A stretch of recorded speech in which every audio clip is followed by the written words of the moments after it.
Assalamualaikum warahmatullahi wabarakatuh. Halo semuanya.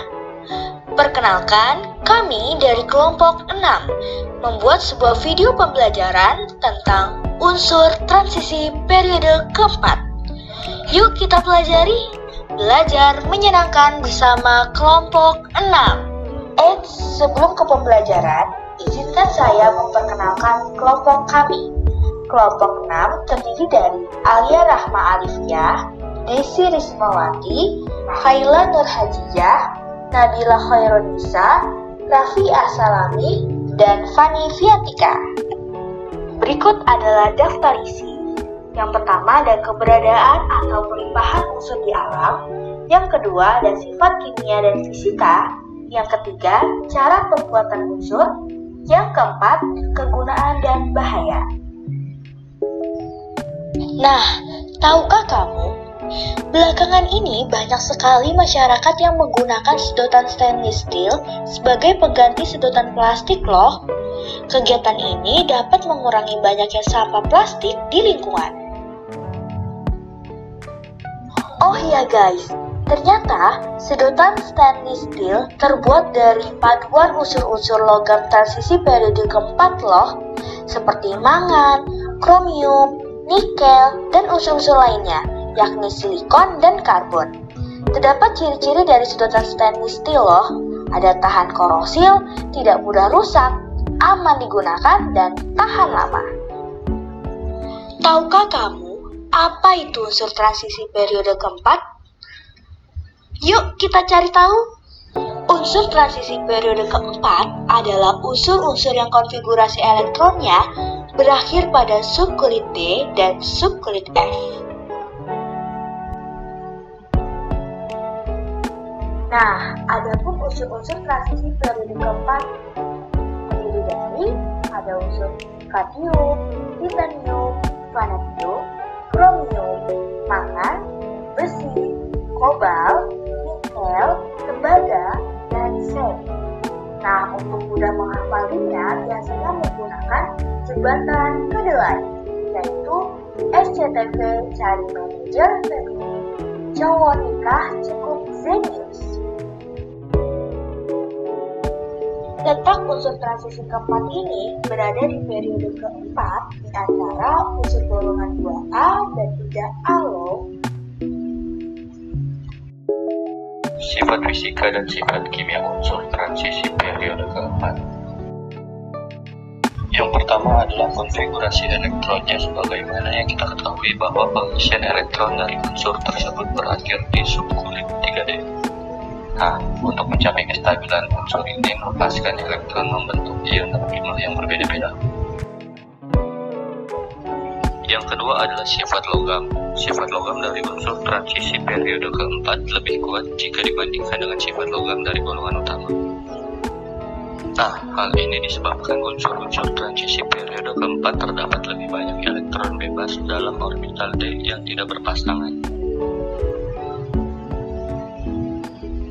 Sifat yang ketiga adalah bilangan oksidasi. Logam transisi periode keempat ini memiliki bilangan oksidasi lebih dari 1 seperti besi dan kobalt, nah kecuali seng dan skandium.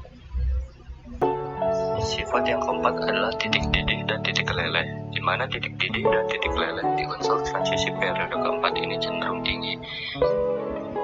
Hal ini disebabkan karena unsur-unsur ini memiliki ikatan logam antar atom yang kuat. Sifat yang kelima adalah sifat magnetik, di mana sebagian besar senyawanya paramagnetik.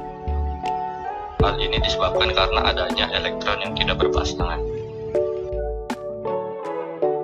Nah, sifat yang keenam yaitu daya hantar panas dan listrik, di mana unsur-unsur ini mempunyai daya hantar panas dan listrik yang baik. Yang ketujuh yaitu ion unsur transisi berwarna, di mana berbeda-beda dengan unsur-unsur logam alkali dan alkali tanah. Pada umumnya ion transisi membentuk senyawa berwarna.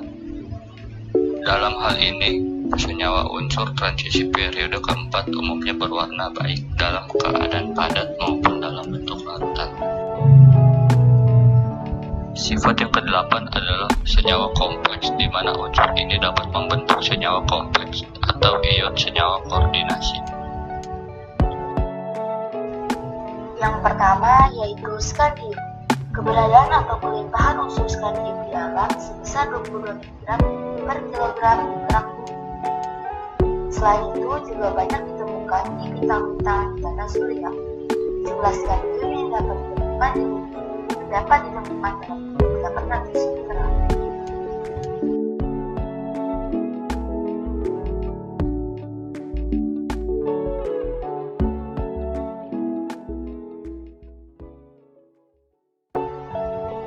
Cara pembuatan skandium. Skandium dibuat dengan cara elektrolisis cairan StCl3 yang dicampurkan dengan klorida lainnya. Kebanyakan skandium sekarang ini diambil dari transmitted atau diekstraksi sebagai hasil produksi pemurnian uranium. Skandium metal pertama kali diproses pada tahun 1937 oleh Fischer, Ruger, dan Gray-Laus yang mengelektrolisis cairan eutektikandium, litium, dan skandium klorida pada suhu 700 dan 800 derajat Celcius.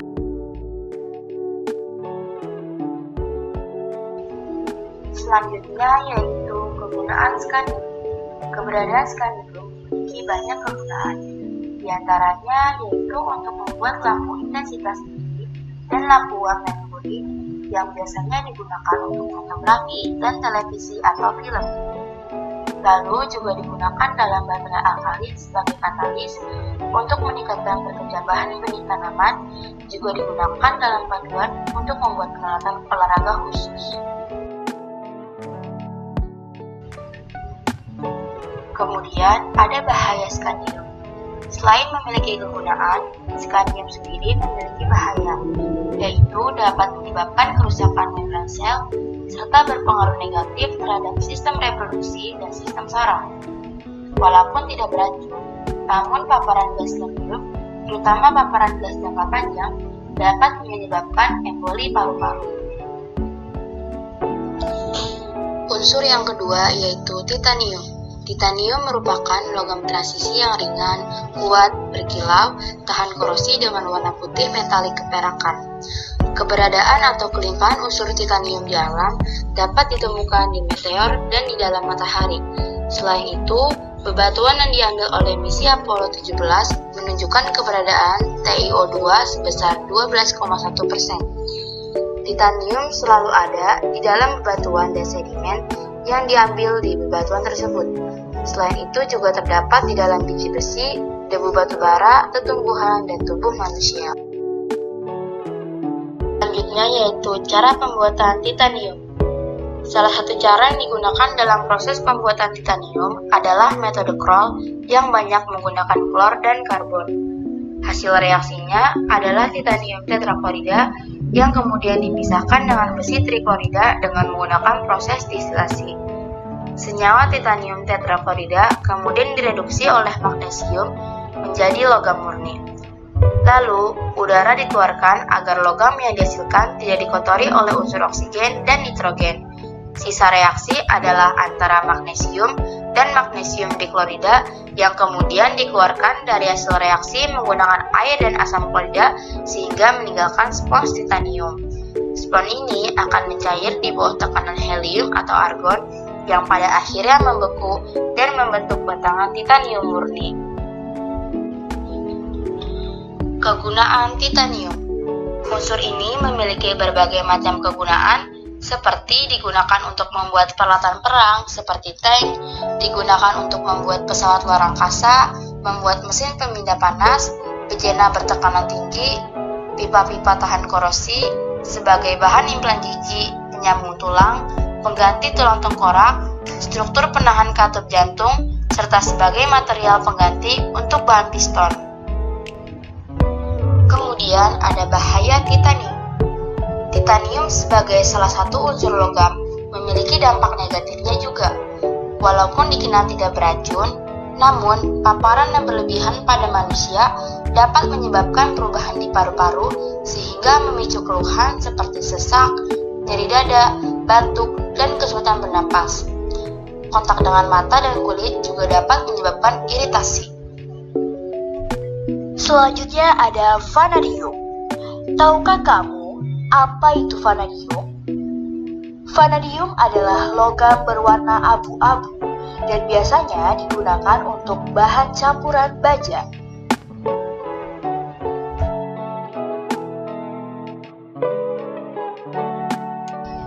Vanadium ditemukan dalam 65 mineral yang berbeda, di antaranya kornoltit, roskolit, vanadinit, dan patronit, yang merupakan sumber logam yang sangat penting. Vanadium juga ditemukan dalam batuan fosfat dan beberapa biji besi. Juga terdapat dalam minyak mentah sebagai senyawa kompleks organik.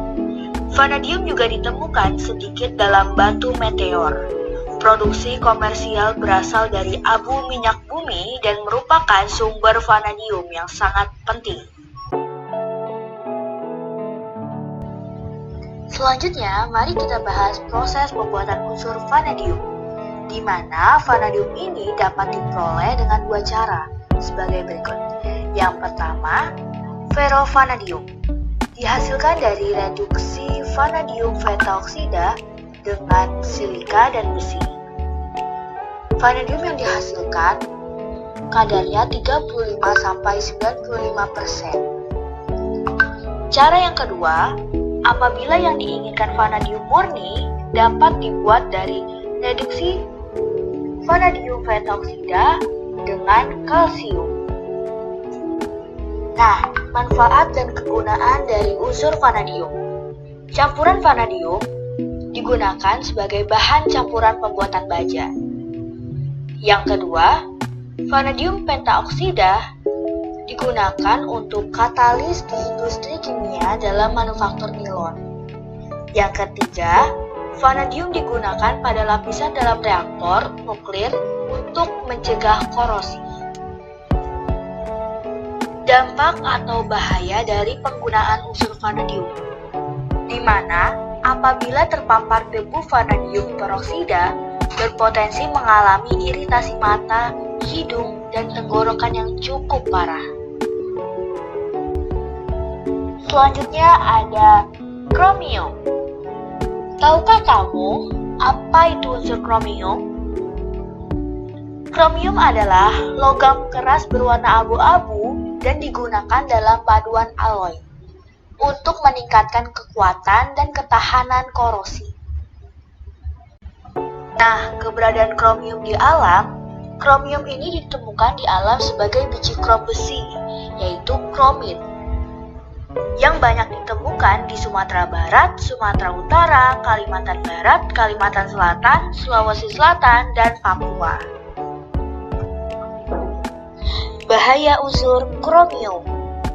Terdapat dampak negatif dari kromium, yaitu dapat menyebabkan gangguan paru-paru.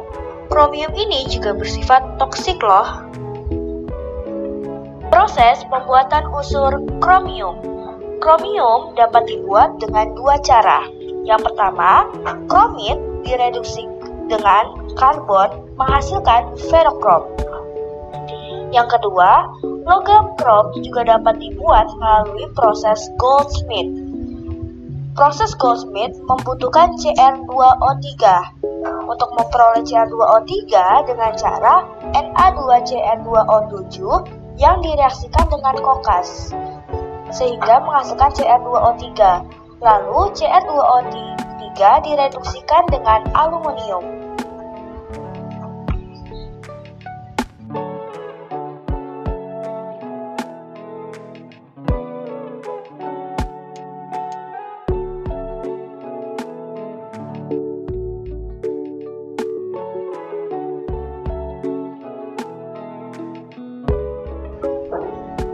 Bahaya unsur kromium.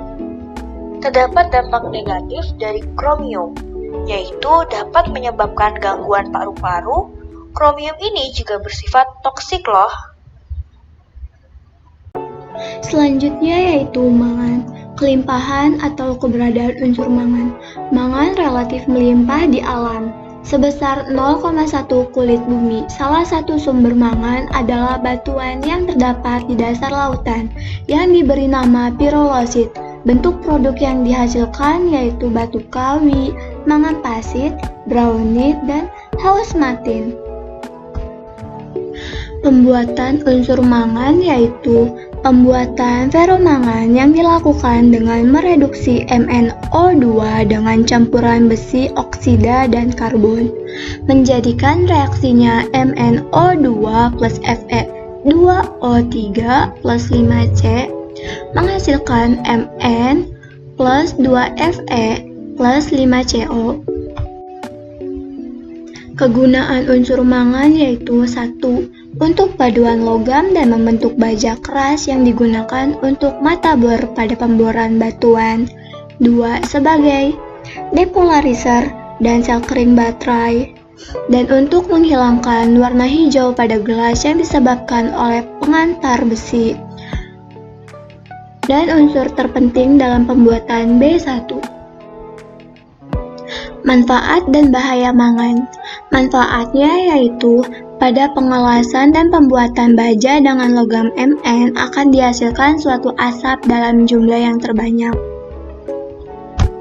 Bahaya, terpapar dengan debu mangan, uap senyawanya tidak boleh melebihi angka 5 ppm, bahkan untuk periode yang sangat pendek karena tingkat toksisitas unsurnya. Selanjutnya yaitu besi, kelimpahan atau keberadaannya di alam. Besi diperoleh dari biji besi dengan cara mereduksi biji dalam tanur atau tungku. Bahan yang diperlukan antara lain biji besi sebagai bahan tungku, batu kapur, CaCO3 sebagai zat pengantar, kokas sebagai konduktor udara untuk mengoksidasi C menjadi CO. Pembuatan unsur besi. 1. Bahan-bahan. Biji besi, batu kapur, dan kokas dimasukkan ke dalam tungku dari puncak tanur. 2. Udara panas dialirkan melalui dasar tanur sehingga mengoksidasi karbon menjadi gas CO. Kemudian gas CO2 bergerak naik dan bereaksi lagi dengan kokas menjadi CO. Gas CO yang terjadi mereduksi biji besi secara bertahap menjadi besi.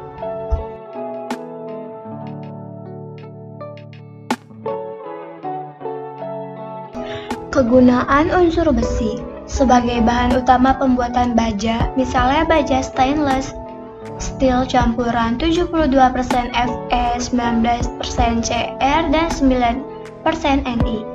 Adapun manfaat baja untuk konstruksi atau rangkaian bangunan, landasan atau untuk badan mesin dan kendaraan, toolkit mobil, untuk berbagai peralatan pertanian dan bangunan.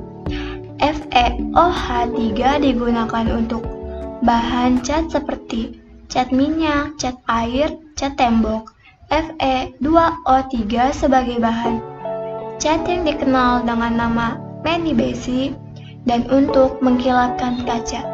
FeSO4 digunakan sebagai bahan tinta.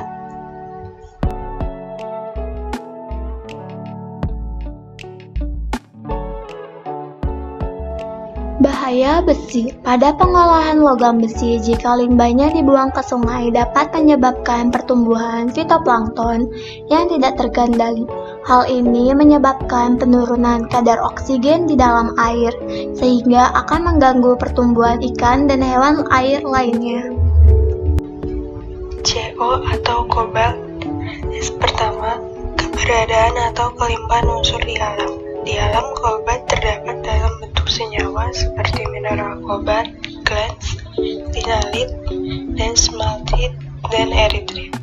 Sering terdapat bersamaan dengan nikel, perak, timbal, tembaga, dan biji besi, yang mana umum didapatkan sebagai hasil samping produksi.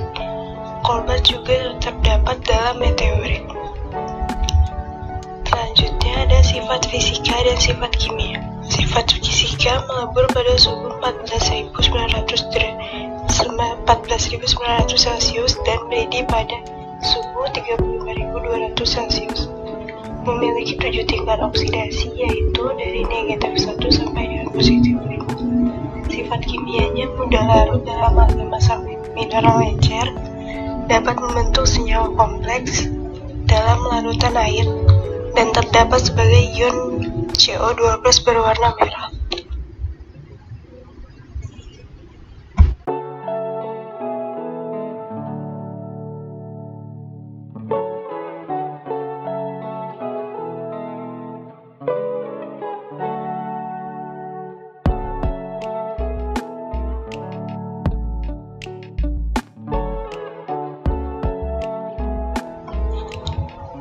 Selanjutnya, kegunaan kobalt.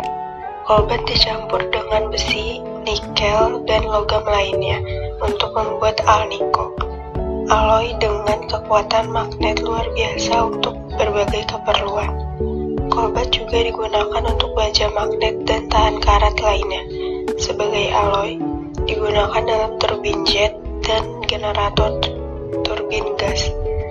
Logam digunakan dalam elektroplating karena sifat penampakannya, kekerasannya, dan sifat tahan oksidasinya. Selanjutnya, bahaya. Kerusakan otak permanen, kerusakan pada jantung, kemungkinan mengarah pada komplikasi jantung yang mengancam jiwa.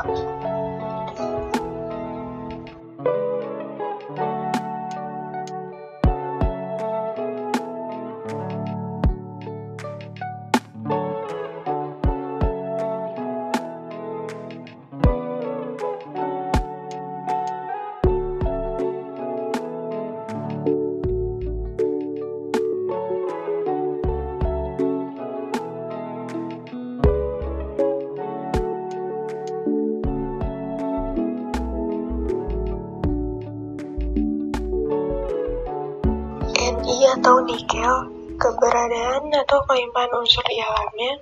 Nikel adalah komponen yang ditemukan banyak dalam meteorit besi atau siderit dan menjadi ciri komponen yang membedakan meteorit dari mineral lainnya.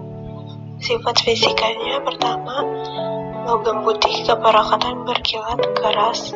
Kedua, dapat ditempa dan ditarik. Ketiga, ferromagnetis.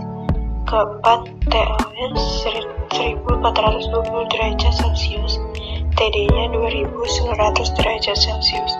Sifat kimia: pertama, pada suhu kamar bereaksi lambat dengan udara.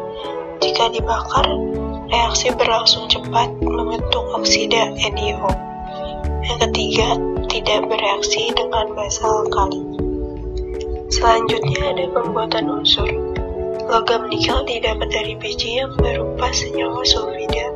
Proses yang dilakukan adalah pemanggangan, kemudian direduksi menurut reaksi berikut ini.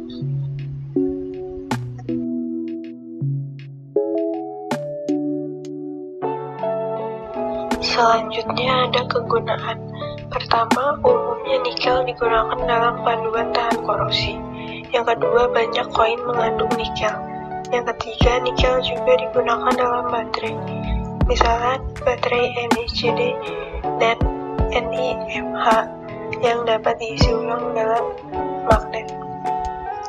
Bahaya: 1. Pekerja yang telah menghirup senyawa nikel dalam jumlah sangat besar telah mengembangkan bronkitis kronis dan paru-paru serta kanker hidung. Yang kedua, karbonil nikel adalah gas yang sangat beracun.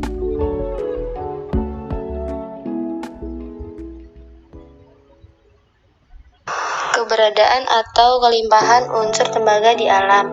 Tembaga secara alami terdapat di dalam lapisan kulit bumi dalam berbagai bentuk seperti sulfida, chalcopyrite, bornite, chalcocite, kovalit, dalam bentuk karbonat, azurite, dan malasit, dalam bentuk silikat, chrysocolla, dan diotase, dan juga sebagai tembaga murni. Seperti yang diketahui, mineral tembaga bersifat sulfida diproduksi dengan peleburan dan pemurnian pada temperatur tinggi, diikuti elektrorefining. Mineral tembaga bersifat oksida, karbonat, sulfat, dan silikat yang sedikit jumlahnya di alam. Mineral tembaga ini diproduksi dengan cara hidrometalurgi. Dengan demikian, suatu proses dapat dilakukan secara bertahap seperti penjelasan yang ada di PPT.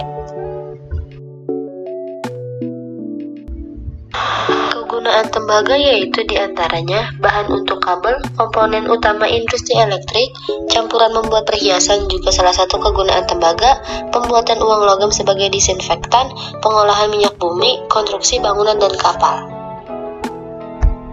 Bahaya dari unsur tembaga yaitu pada manusia dapat memberikan efek buruk bagi kesehatan. Pada keracunan kronis akan menimbulkan penyakit Wilson, yaitu terjadi proses degeneratif pada otak dan sirosis pada hati. Penyakit lain yang ditimbulkan yaitu penyakit pada paru-paru.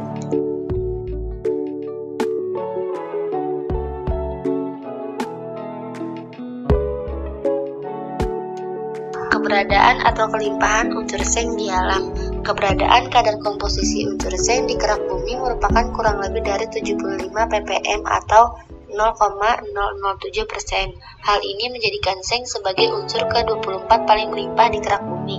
Sedangkan di tanah mengandung kurang lebih 5-770 ppm seng dengan rata-ratanya 64 ppm. Seng diperoleh dari biji sulfida yang juga biasanya mengandung timbal, kadmium, dan logam lainnya seperti besi dan perak. Biji yang paling sering terjadi adalah sphalerit, juga dikenal sebagai sengden atau ZNS, dan berbagai zat lain seperti sphalerit yang disebut marmatite, yaitu mineral yang mengandung sulfida besi dalam jumlah yang cukup besar.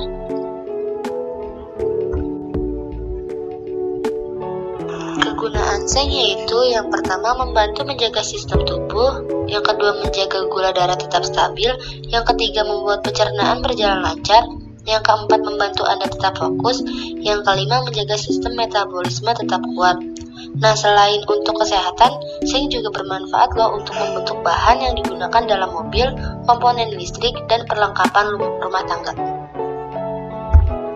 Bahaya unsur seng bersifat meningkatkan kadar testosteron dalam darah yang kemudian dapat memicu terjadinya kanker. Konsumsi unsur Zn lebih dari 150 mg per hari dapat mempengaruhi kemampuan tubuh untuk menggunakan mineral lain. Efek samping yang umum terjadi adalah sakit perut, mual-mual dan muntah, rasa metalik dalam mulut.